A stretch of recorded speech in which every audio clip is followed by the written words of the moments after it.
Hello, ladies and gents. I'm RN Glenn, aka Nurse Dad, former Navy Hospital Corpsman, current ER nurse, and host of the Nurse Dad podcast, available on both Spotify and YouTube. Links in the description below. Or you can visit my website at www.mynursedad.com. And while you're at my site, please check out my free 35-page guide in the pop up revealing study tips that I developed in the military for any student who wants that laudable GPA without having to give up on your hobbies, essentially the things that make you happy. There are also multitasking tips for healthcare providers, among other gems, such as what's really holding us all back. This podcast is not a safe space per se, but we are respectful. If you feel you can roll with our no holds barred approach to life, then please hit the subscribe button, like, share, comment. Appreciate it. I'm going solo for this episode, but starting next week, I've got some radical guests lined up to entertain and enlighten. Now, without further ado, let's kick this pig because the topic of this episode is NDE, near death experience. And after 25 years of silence, it's time to tell the whole truth. I came inches from death in a head on collision, and I'm finally ready to share what really happened to me. I've only ever told 50% of the story about why I didn't go back to college in 2001. At age 20, I walked away from a potential bachelor's degree and instead earned a certificate of completion from New York Film Academy, which at the time was located in the old Tammany Hall building in Union Square. I picked up bartending, left my quiet Long Island suburb, and dove headfirst into the maelstrom of the Big Apple. And for years, I publicly credited my decision to change the trajectory of my life on the terrorist attacks of September 11th, 2001. And sure, 9/11 shook me to the core and altered my path forward, no doubt about it. But 9/11 was the catalyst, the kick in the ass. See, what opened my eyes and gave me the courage to go against the grain occurred on February 26th in the year 2000, a full year before lower Manhattan was engulfed in smoke and ash. My NDE, near death experience. 25 years ago, I fell asleep at the wheel of my 92 Ford Taurus, drifted across the double yellow line, and slammed head on into a police car. The officer walked away without a scratch, even gave me a ticket for crossing the line, but I wasn't so lucky. I was unconscious as firefighters cut me from the wreckage, blood streaming from my head. Later on, doctors told me I'd come dangerously close to bleeding out. When I finally woke up in my hospital bed hours later, I saw my father standing over me. My first word was shit. I wasn't relieved to be alive. I was devastated. I had returned to my broken body and this earthly existence, and I wanted neither. In the months that followed, I slipped into a quiet but potent depression. There's a piece of this story I've never fully told. What happened to me between the crash and waking up? Well, I saw whiteness, not the kind that blinds, but a radiant, all encompassing brilliance, soft, welcoming, and infinite. And somehow it didn't hurt to look at it. But how could it? I didn't have eyeballs. I didn't even have a body anymore. I had slipped free of flesh and bone, and strangely, it felt familiar. Everything did. The disconnection from my body, the weightlessness, the peace. And I wasn't alone. There was a presence, an invisible, all knowing being sharing that space with me. Someone once told me it was God Himself, whoever or whatever it was. This entity didn't just know me like a spouse or a mother does. This was something deeper, vastly deeper, galaxies beyond comprehension. And it started to communicate with me. The presence didn't use words to speak, yet I understood everything with absolute clarity. There was no miscommunication, no confusion. Those are flaws of physical existence, of being mortal. The entity communicated through what I can only describe as emotional telepathy. You received the message as well as embodying the emotions tied up in that message. And I mean, you embodied the emotion. You became the emotion and forgot everything else. And the very first emotion this unearthly, omniscient presence shared with me was shame. Not guilt, not regret, shame for having wasted the life I was given. I've never felt anything so intense, so raw, so utterly alive as I did in that moment of judgment.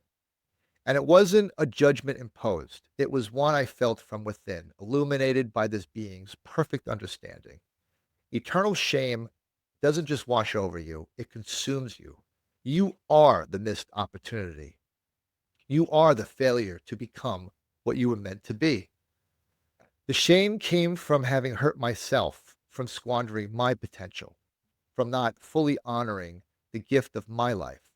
If that kind of shame could feel so devastating for just nearly destroying myself, I can't imagine the unbearable weight of having accidentally, let alone intentionally, hurt someone else. In that pure realm, free of ego, delusion, and self justification, that kind of awareness is hell.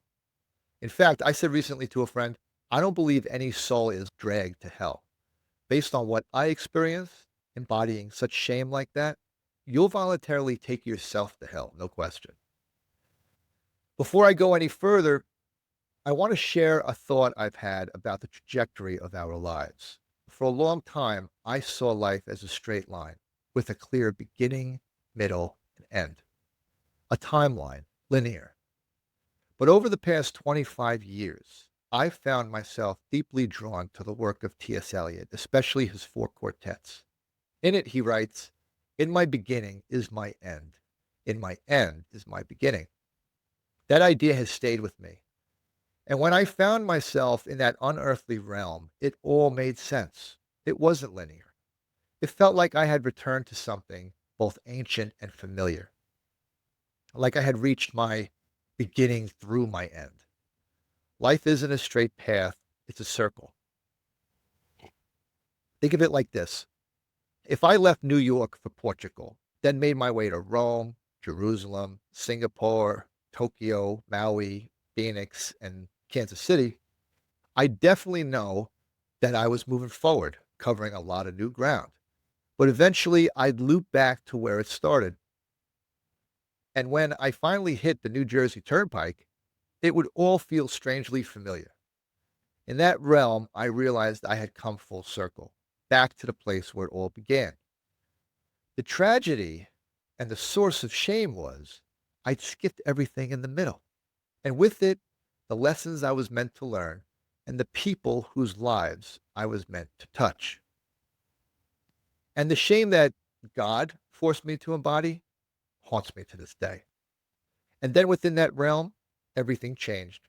The shame morphed into the embodiment of joy. I was home. The heaviness lifted, and in its place came something indescribable, though I'll try. Free of flesh, free of failure, stripped of ego and fear, this was my true self, my real self, who I truly was. I belonged to this radiance. Hell, I was radiant. But somehow I knew my time on earth wasn't over. Before I returned, I was given a message: never stop writing. To paraphrase T.S. Eliot, since then, much of my adult life has been spent resisting the pull of distraction. Think of earthly life as an office where everyone sits in their cubicle under the paltry glow of a single humming fluorescent light. How do you not painstakingly look for other interesting things to do? And maybe things that are not in your best interest. But next to outright darkness, most people would prefer to remain in their dimly lit cubicles. It's safer. My near death experience inspired me to leave the office, so to speak, and be willing to step into darkness, enter solitude for periods of time, because one redeeming quality of darkness is this: when the light appears, it's almost always the true light. Hope is powerful, but most powerful in darkness. The true light doesn't flicker or deceive, it reveals. To live with intention, to embrace solitude, these are not just habits, they are sacred, they are divine. See, if we're intentional, life offers us brief and sacred windows, fleeting moments when we're invited to transcend ourselves. And though transcendence may last a mere second or two, within it you can experience the purpose of your life. What does that feel like? Serene. It feels like resting on the still point of a rapidly turning world. Now, I know that last part might sound like some cliche guru nonsense, but I'm telling you, from my experience, as you get older, you don't measure the worthwhile pieces of your life in decades or even years or months. It's just moments. For example, I don't remember much from first grade except for a classmate who let me borrow a pencil when I asked for one. I can't illustrate what it felt like at first in the military to be a part of something larger than myself, but I could tell you what it felt like to help a homeless Vietnam veteran in downtown San Diego during a volunteer op. If I may give advice, fill your life with as many moments of kindness as you can. Volunteer at a soup kitchen, help build a house for somebody. Goodness is not a viral hashtag. And hey, real quick, please support the channel by hitting that subscribe button. Thank you very much. To reiterate, when I woke up in the hospital, a battered piece of meat, I felt crushed by the weight of being alive. I was back, except this time something inside me had changed. I no longer feared death. So I started taking risks to test how far the rabbit hole went. Crossing streets without looking, walking too close to ledges, ignoring the safety manual of life. And eventually I looked into the mirror and I told myself, Glenn, keep up this reckless behavior, and not only will you survive another horrible accident, but next time you'll wake up in the hospital paralyzed from the neck down. And that scared me. So I went on my merry way, retracing familiar patterns. And then came September 11th, 2001. For me, the tragedy made it clear that life's too short to exist on Earth in any other way than by your own terms. I was 20, and I wanted to move to the big city and find big answers to a plethora of big questions. Years later, I'd read Letters to a Young Poet by Rilke and conclude, as he did, that living the question is quite enough.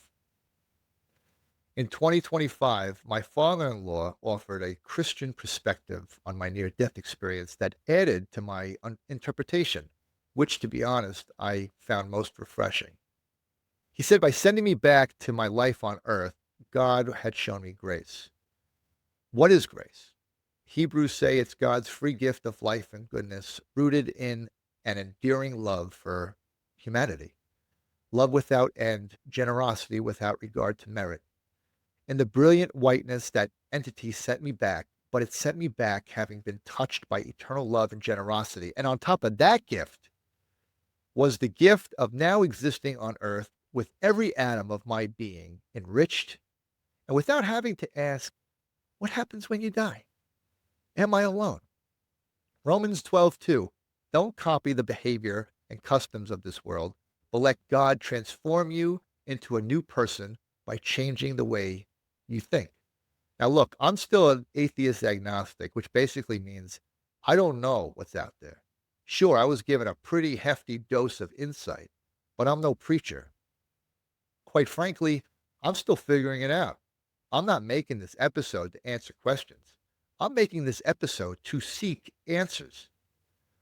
And if you like what we do on the Nurse Dad podcast, available on both Spotify and YouTube, and also via www.mynursedad.com, then please subscribe, share, like, comment.